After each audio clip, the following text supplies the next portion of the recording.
De imediato chamo a nossa convidada, Juan MacDonald, para que suba ao palco. Juan MacDonald é arquiteta chilena com estudos avançados e vastíssima experiência em políticas de habitação, assentamentos humanos e pobreza urbana. Foi vice-ministro de Vivienda e Desarrollo Urbano do Chile entre 1990 e 1994. E já trabalhou como consultor internacional e nacional nessas áreas. É presidente do CELAVIP, Serviço Latino-Americano, Africano e Asiático de Vivienda Popular, onde propõe as linhas de ação gerais para o Conselho de Administração da CELAVIP, implementa os procedimentos operativos e representa a CELAVIP a nível nacional e mundial. Ela também é conferencista em várias universidades, tanto na América Latina como na Europa. Para seguir e acompanhar diretamente os projetos de CELAVIP ao redor do mundo, João está continuamente visitando diferentes países das regiões em desenvolvimento, compartilhando com os parceiros locais novos desafios e experiências para qualificar o trabalho da CELAVIP. Juan vive em Santiago do Chile.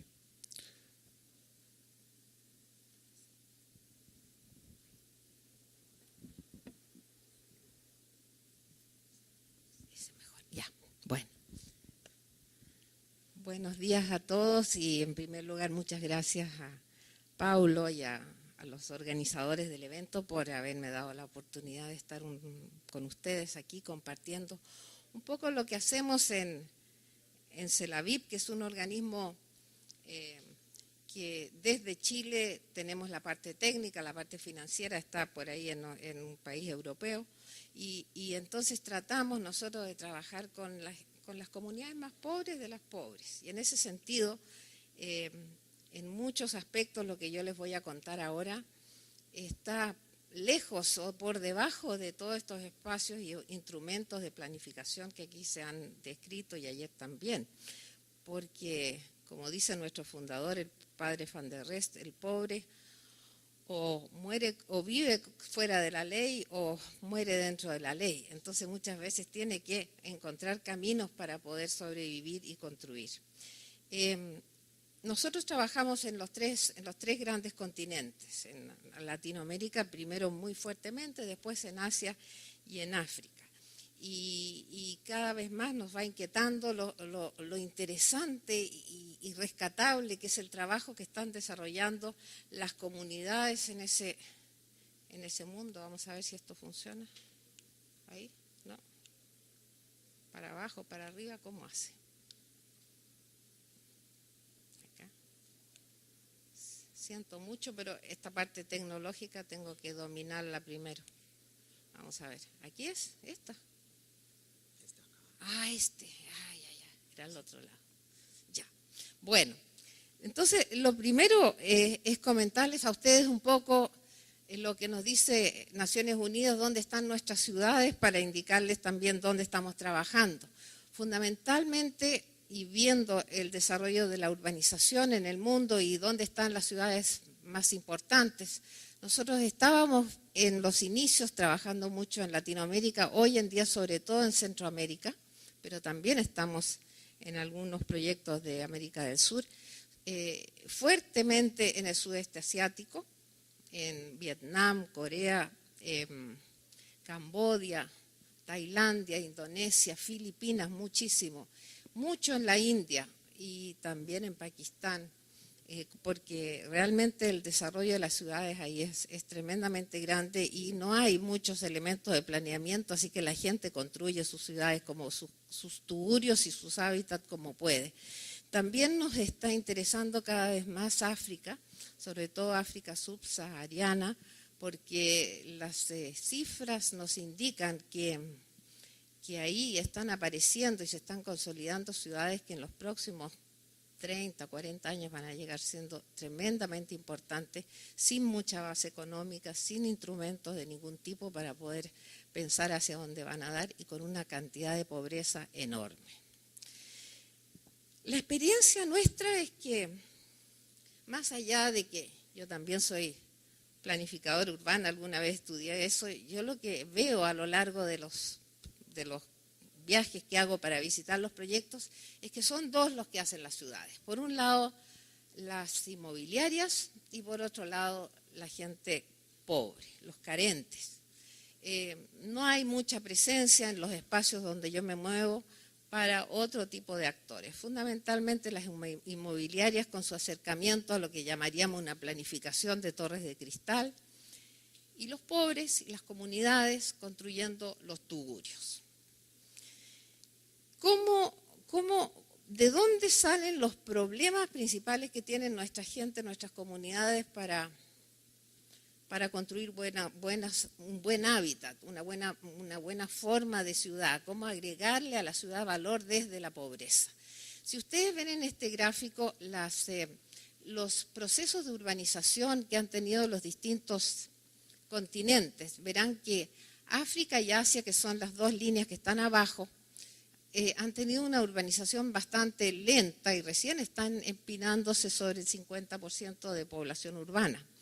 Y la que está de rojo muy fuerte ahí, que es América Latina y el Caribe, ha tenido una urbanización rápida, fuerte, acelerada y temprana. Entonces, de alguna forma, eso se traduce en que nosotros en América Latina, en esos tiempos, los 50, en que ya teníamos más del 50% de la población urbana, no teníamos quizás muchos conceptos, mucho material, muchas experiencias para tratar el tema de las grandes ciudades. Y probablemente entonces fue por eso que miramos mucho a las ciudades del norte, a las ciudades de las regiones desarrolladas, que por supuesto tienen una lógica y una posibilidad de concreción muy distinta a lo que tienen las ciudades del mundo pobre. No así pasó con África y Asia, que están recién llegando a manejar grandes y complejos problemas urbanos, cuando ya hay bastante material, bastante investigación y bastante experiencia sobre cómo manejar ciudades, entre otras cosas, no hacerlo tan mal como lo hemos hecho en Latinoamérica, porque ¿qué hicimos nosotros? Por tratar de hacer ciudades como esas que corresponden a esa monocultura moderna del norte, hicimos pedazos de ciudades porque no nos dio los recursos para hacer la ciudad completa, así como una buena ciudad europea. Entonces hicimos unos pedacitos y nos olvidamos del resto. Y en el resto siguió avanzando, siguió construyéndose, siguieron como hormiguitas avanzando la gente de menos recursos, construyendo sus hábitats porque ellos necesitaban de alguna forma sobrevivir y vivir todos los días. En América Latina y el Caribe tenemos bastantes habitantes en tugurio. En el mundo entero se calcula entre 1.000 millones a 800 millones de habitantes en tugurio. Y en América Latina estamos ahora, 1 de cada 4 personas vive en tugurios, no deja de ser importante, ¿no? Y 110 millones de habitantes y más probablemente están habitando en lo que se llama áreas, podríamos decir, informales, donde todo eso que nos han contado recién en realidad es difícil que pegue porque está un poco fuera, está en las márgenes, ¿no? de toda posibilidad de planeamiento, de toda la posibilidad de utilizar instrumentos muchas veces en muchos países.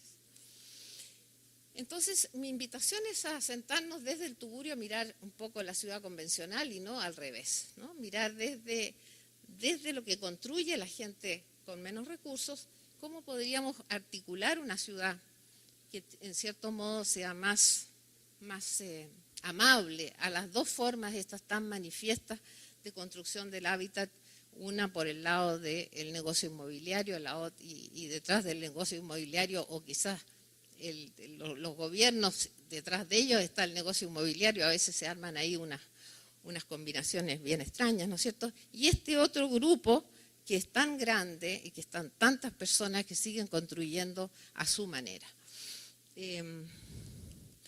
Quizás el primer punto que les quería plantear para entender cómo cómo funciona la lógica o cómo se diferencian las lógicas de una y otra forma de hacer ciudad, de producir ciudad. Tiene que ver con el modelo, con la referencia que uno tiene a qué aspira uno y otro. Mientras el planeamiento y los programas convencionales que se inscriben en ellos están mirando, quieran o no explícitamente, a una ciudad, como ya les explicaba, una ciudad moderna, una ciudad que viene de una cultura del norte, monocultura, con todos los atributos de lo que les repetía recién, llamamos la planificación de las torres de cristal, ¿no es cierto? Lo que puede hacer entonces desde esa realidad tan pobre como es la que muestra en el cuadrado de abajo un Tugurio en Lima, por ejemplo, ¿no? En que se le aplica este tipo de planeamiento, naturalmente que las soluciones tienden a parecerse lo más posible a acercarse a este modelo de ciudad moderna. Y lo que pasa entonces es que por alguna razón no llega a construir ciudad, no llegan a integrarse esos barrios de vivienda social que vemos que hacen con muchas dificultades los gobiernos, con muchos recursos, pero que son siempre muy pocos frente a la necesidad. No llegan a unirse, a atarse con la ciudad de una forma amable, sino que siguen siendo guetos ahora construidos formalmente, pero siguen siendo los mismos guetos. ¿Por qué pasa eso? Porque en primer lugar las soluciones son bastante malas. Yo soy bien crítica, a pesar de que he estado en algún momento a cargo de la política habitacional de mi país y que dentro de todas las políticas ya tiene 100 años de desarrollo. Lo que uno enfrenta cuando trata de hacer programas sociales de vivienda es que si entra en la lógica del mercado, primero tiene que comprar los terrenos a unos precios muy caros o terrenos muy malos. Alta vulnerabilidad en la forma de implantar y localizar las viviendas. Masividad y mala calidad que no hace que sea grato vivir en ese tipo de conjuntos habitacionales, y lo más grave quizás es la minimización del espacio hasta llegar a viviendas en que hay que ser un acróbata para entrar, y como hemos dicho muchas veces, ya no se puede uno en el baño de una vivienda social lavar los dientes así, sino que hay que hacerlo así porque uno ya no le cabe dentro del cuarto, dentro del recinto. Tan pequeñito es, ¿no es cierto?, una vida normal de ser humano. Eso hace que la gente, en general, las comunidades, no les gusten la vivienda social. ¿Y por qué está pasando eso? Miremos algunas cifras. Lo primero es, y doy solo dos grandes ideas, hay muchas más, por cierto.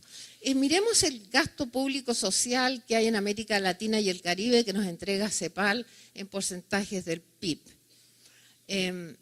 Y podremos ver que vivienda, que es la que está en el círculo, es un sector que no tiene gran prioridad política ni nunca la ha tenido. Si lo comparamos con la segunda o la tercera o la cuarta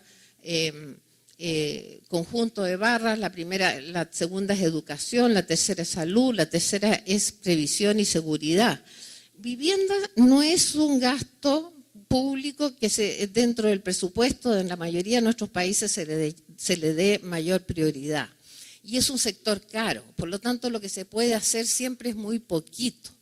Y incluso es un sector de ajuste. Cuando falta para educación se saca de vivienda, cuando sobra en salud se le pone un poquito más a vivienda.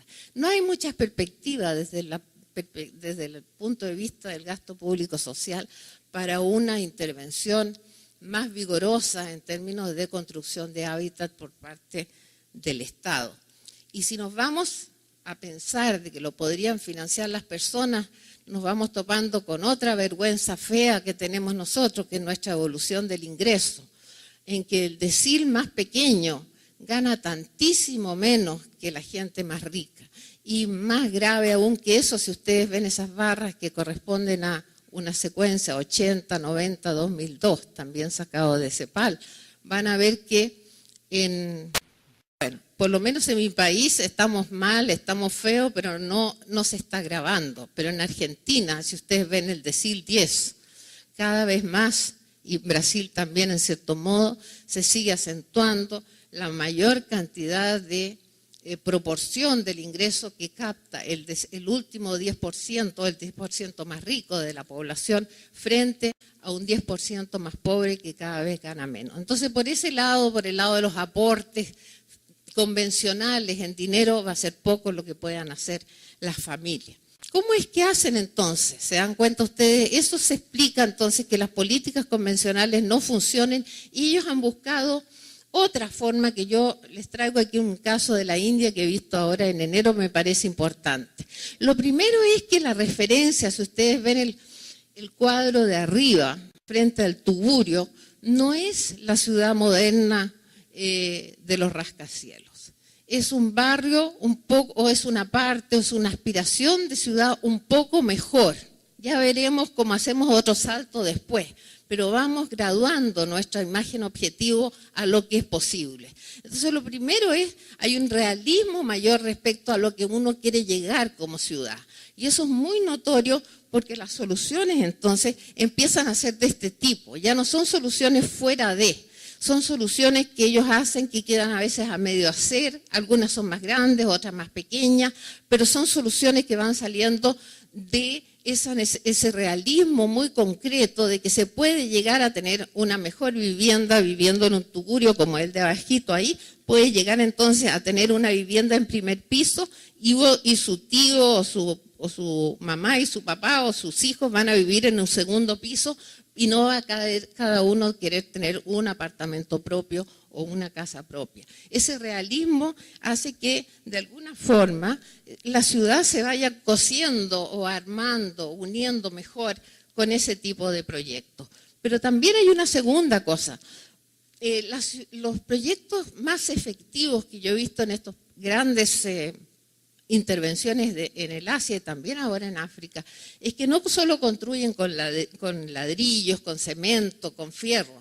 Ellos están construyendo la ciudad también con personas, en una forma muy básica. Y eso hace que desde el primer momento en que se plantea un proyecto, la parte material, la parte física, va acompañada por todo un proceso, ¿no es cierto?, de empoderamiento y de organización de las familias, y ahí las mujeres han tenido un rol importantísimo. Eso hace que finalmente ahí tengamos también que la ciudad no solo va creciendo de a poco, de una forma realista, sino que también va creciendo con mayor ciudadanía. Y eso es muy importante para poder apostar a un avance progresivo del mejoramiento de la ciudad. Les puedo dar un ejemplo. Miren, hay un proyecto bien grande en Pune, que está en la India, que lo estuve visitando ahora, complejísimo. Decidió el gobierno hacer un programa de mejoramiento de tugurios. Licitó el programa y ninguna empresa privada se atrevió a hacerlo porque es muy complicado, a ver si puedo explicarles, porque cada una de esas situaciones es distinta, es un proyecto uno a uno, no es un proyecto de pasar una retroexcavadora y después construir edificios, es un proyecto de mucha motricidad fina, de mucha sensibilidad para decir, este proyecto tiene que ser en 2 pisos, este va a ser en arrendamiento, este otro va a ser de esta otra forma. Inicialmente contrataron a unos arquitectos para que hicieran los planos y empresas constructoras que no lograron hacer las cosas.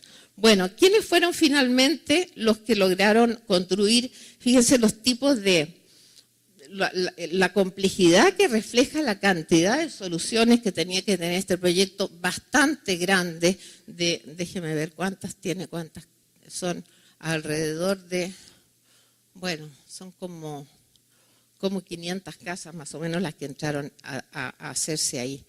Y finalmente, ¿quiénes son la empresa constructora que lo está haciendo? Este grupo de mujeres que vinieron de los mismos tugurios, que lograron entender cómo era este procedimiento, que en vez de estos planos en AutoCAD fueron colgando en las murallas planillas donde todos los días cambiaban las cosas, porque el señor tanto ya no quería entrar por aquí porque había peleado con su vecino, sino que quería entrar por otro lado. Entonces eso lo podía recoger gente que entendiera esa forma de hacer ciudad.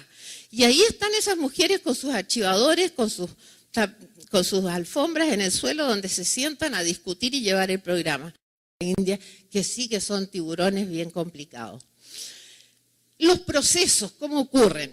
Miren, en Lima, por ejemplo, me gusta mucho Lima porque en Lima uno invade lo que le da la gana alrededor de la ciudad, porque los terrenos parece que son del Estado, a nadie le interesa mucho, son muy secos, no hay mucho interés en los grandes terrenos más feos, más lejanos de la ciudad. Entonces la gente se informa primero. Luego, muchas veces nos piden a nosotros financiamiento para un par de sacos de cal, para atizar, ¿no es cierto?, para poner el dibujo del asentamiento. Muchas veces ahí se asesoran con estudiantes, con profesores, pero ahí sale entonces la primera diseño de la urbanización. Al siguiente llegan las casitas de estera, que son muy precarias, y poco a poco se va construyendo entonces el asentamiento. En en Malawi, por ejemplo, es muy interesante. También hay una primera información donde hay que ubicar el terreno.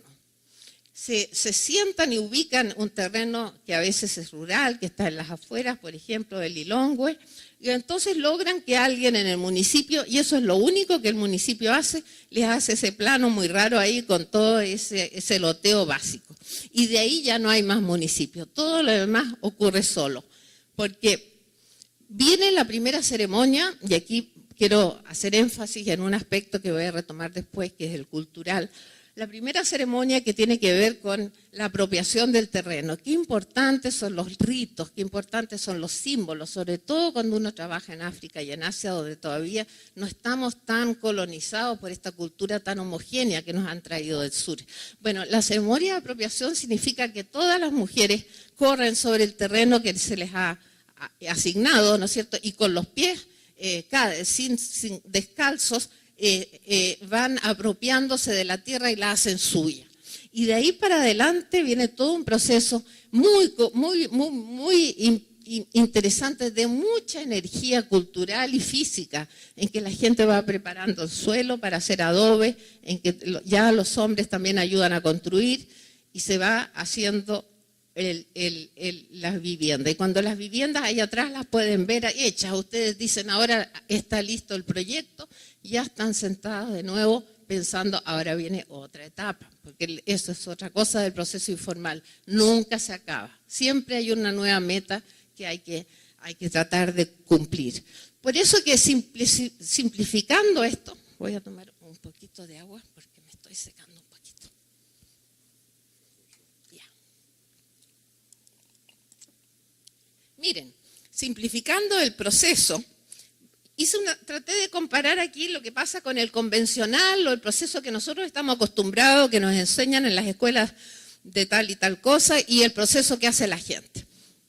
El proceso convencional arranca con la compra de la tierra y el planeamiento, o sea, todas las decisiones y la legalización está al comienzo. Luego viene un proceso que va adecuando, instalando infraestructura, etcétera. Después podría venir la construcción de viviendas y ahí se acaba ya la parte producción de parte de la empresa. Viene la venta y asignación y el uso, y ahí generalmente se acaba. Con suerte, el hábitat así construido se mantiene igual. En mi país, por la mala calidad de muchas de estas construcciones, empieza a deteriorarse. ¿Qué pasa en el azulito, que es el no convencional?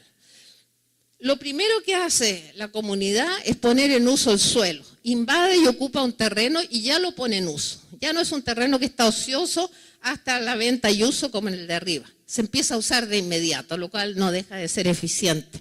Viene la construcción precaria, viene la presión por los servicios ante el alcalde, en fin, ahí se hace todo tipo de situaciones, y al final muchas veces viene la legalización, como una esperanza futura, como quien le pone un certificado de nacimiento a un chico que ya tiene 10 años, ¿no es cierto?, pero quiere que esté ahí. Y entonces cuando uno ya piensa que eso terminó, vienen las nuevas mejoras, porque ya viene que quieren un centro comunitario, que quieren pavimentar las calles, etcétera. Es un proceso permanente en que las decisiones van estando cada vez durante el proceso, no están acumuladas al inicio, sino que se van inyectando recursos, pausas, tiempos, y cometiendo errores a veces, pero también corrigiéndolos a lo largo de un proceso que no termina nunca. Yo creo que eso más o menos ejemplifica las diferencias entre ambos. Otro punto que a mí me parece importante traerles. Para tener espacios participativos o una acción, una gestión realmente participativa, quizás ustedes quieren considerar lo que yo he visto en estos otros espacios donde no es participativa, sino que ellos realmente están produciendo el hábitat. La información es un elemento básico de las comunidades.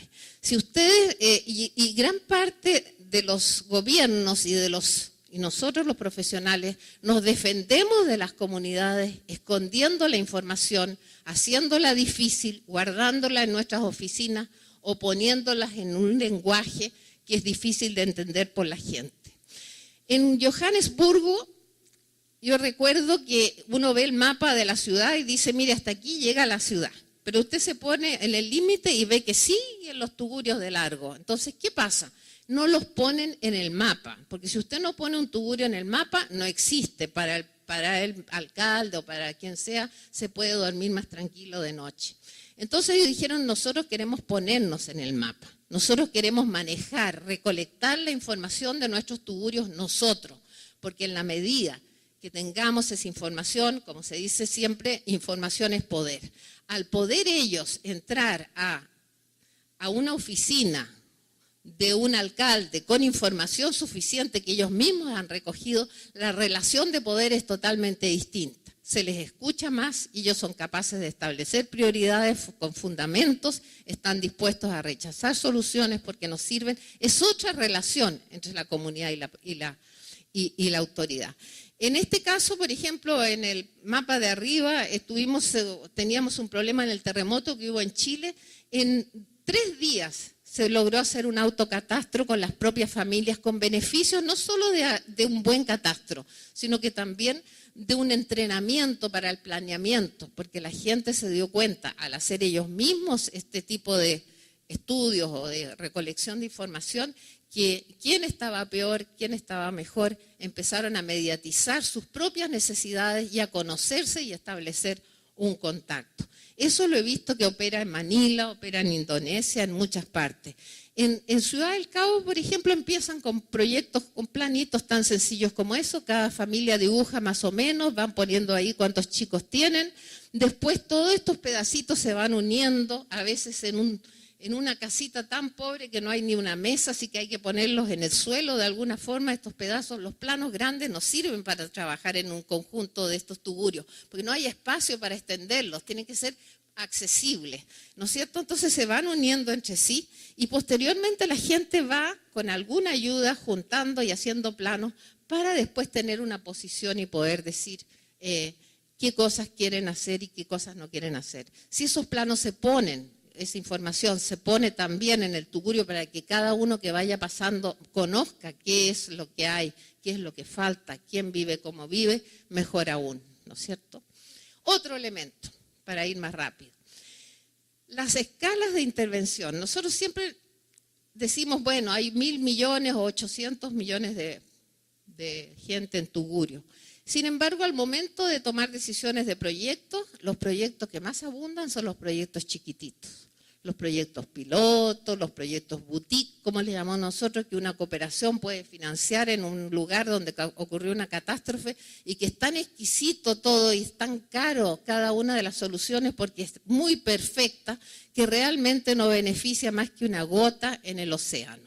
Entonces tenemos que tener conciencia de que las escalas de intervención, esto es el Alto en La Paz, Bolivia, no se puede hacer con pequeños proyectos. Hay que lanzarse a los proyectos grandes. ¿Qué significa eso? No es masificar.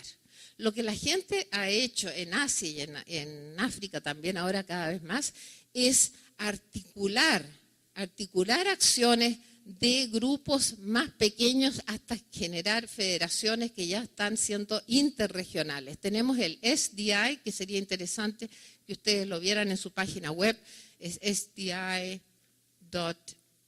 creo que es, Slum Dwellers International.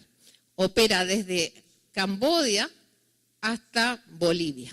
Tiene algo aquí en Brasil, algo también tiene en Bolivia, en Paraguay creo ahora también, y muy fuerte su acción en África. Casi todos los países están dentro de Slum Dwellers International y por supuesto Asia con sus grandes ciudades también. ¿Cómo hacen? Operan por ciudades y operan entonces manteniendo federaciones nacionales de ciudades, etcétera, pero tratando de aunar recursos.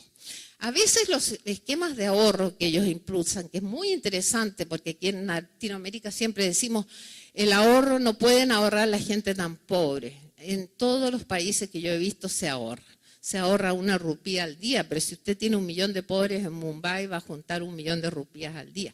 Y si todas esas rupias se juntan con otras de otros lados, luego usted llega al banco con una cuenta en que ya el dueño del banco no le va a decir, mire usted aquí no entra porque no tiene una ropa adecuada, sino que ya llegan con su respaldo. Es muy importante, ellos se han dado cuenta que tienen que tener recursos si quieren dialogar en un mundo de recursos. Y si no los tienen que ahorrar y los pueden ahorrar.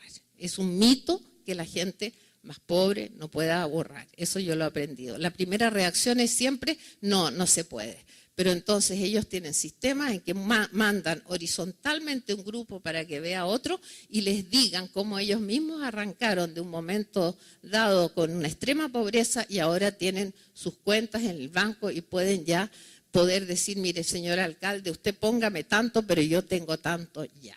¿Ok?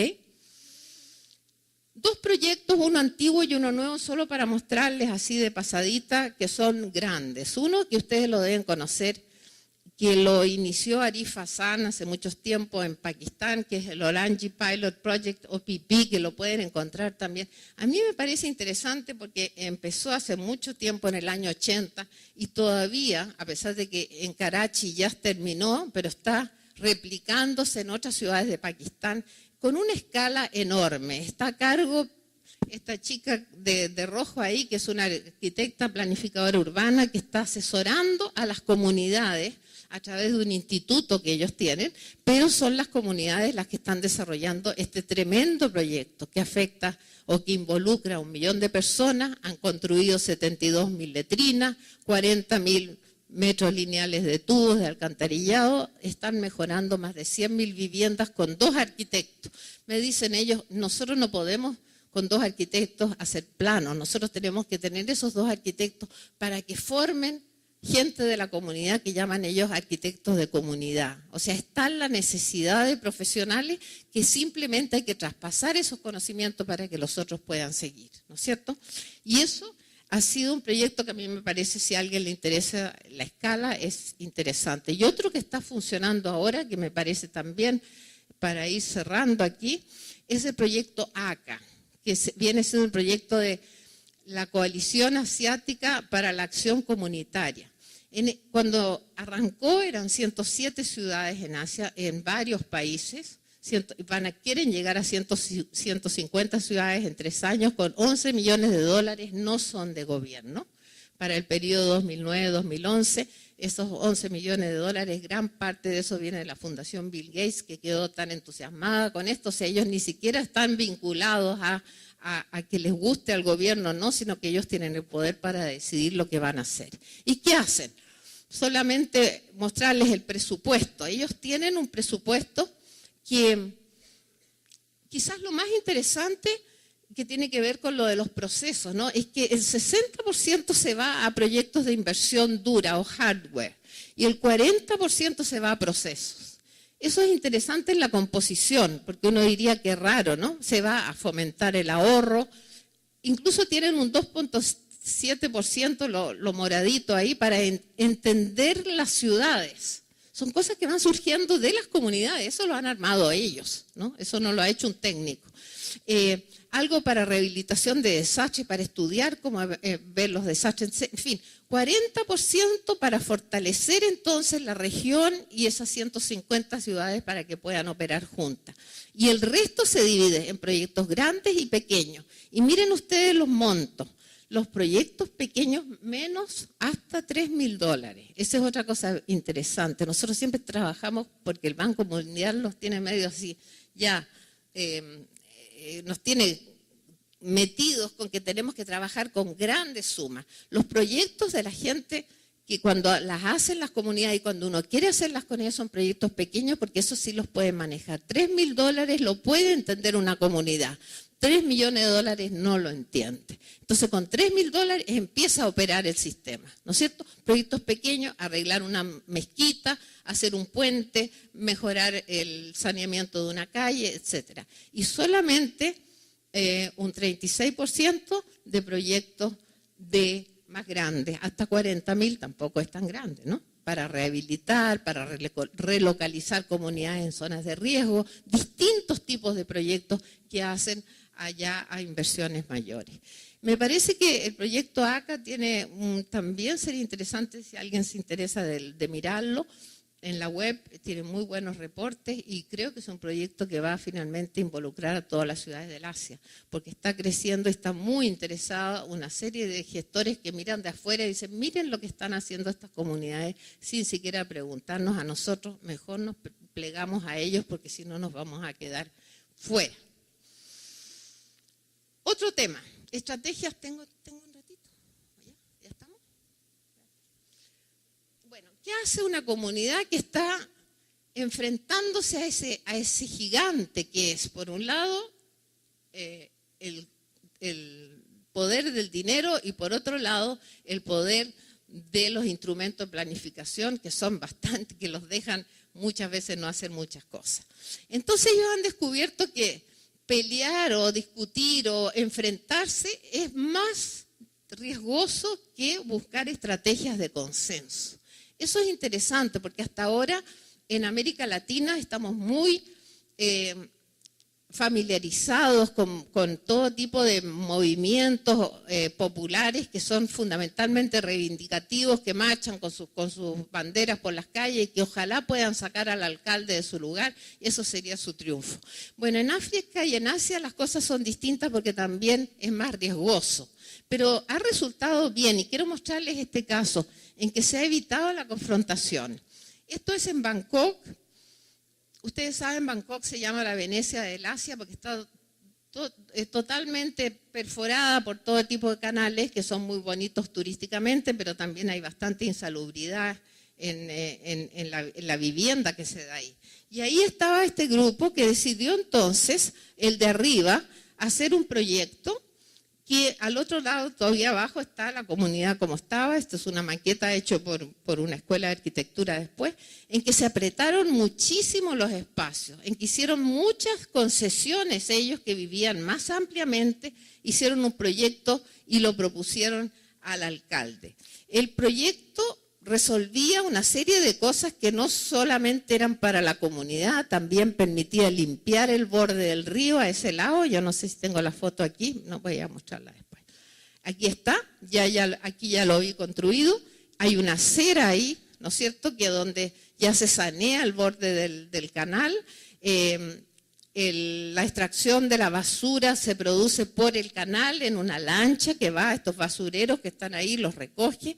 La venta y el comercio también se produce en el canal a través de toda una vida acuática y de alguna forma esto pasa a ser ya un barrio que tiene una calidad de vida adecuada. Las casas, por supuesto, son muy densas, ahí hay una persona viviendo arriba a otra, han perdido muchos los patios, pero han preferido eso a seguir viviendo como los del frente. Ahora, la astucia es la siguiente, que cuando llegaba el proyecto hasta donde están las casitas, ellos dijeron, mire señor alcalde, nosotros queremos llegar hasta la punta donde pasa la calle. Y ahí en esa plaza vamos a poner un lindo busto de usted diciendo que usted hizo todo esto. Con eso ya se compran al alcalde, que va a estar muy orgulloso, que además se ve esta intervención que si no habría estado escondida. A lo mejor a ellos ni les gustaba mucho el alcalde, pero consiguieron, ¿no es cierto?, establecer una situación que se podría llamar win-win, en que todos ganan y que logran finalmente que las fuerzas que están inicialmente en su contra se tornen, digamos, a favor de un proyecto que les beneficia a ellos y también a la ciudad.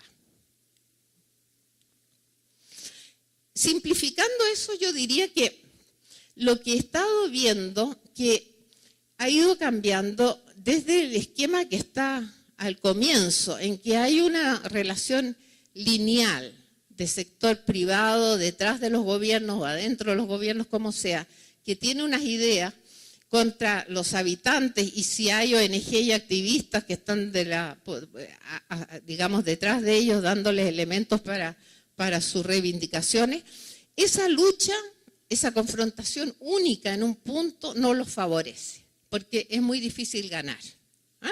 Eso en Camboya, aquí puede ser que resulte porque aquí hay una tradición democrática mayor, pero en Camboya ciertamente eso significa una cosa muy peligrosa, incluso para la vida. Por eso que yo he visto que de a poco la tendencia ha sido, primero, a introducir más actores en la lucha. Ya no es una cosa lineal en que están arriba uno, sector privado, gobierno versus habitantes, sino que entrar con la universidad, entrar con distintos tipos de inversionistas, entrar con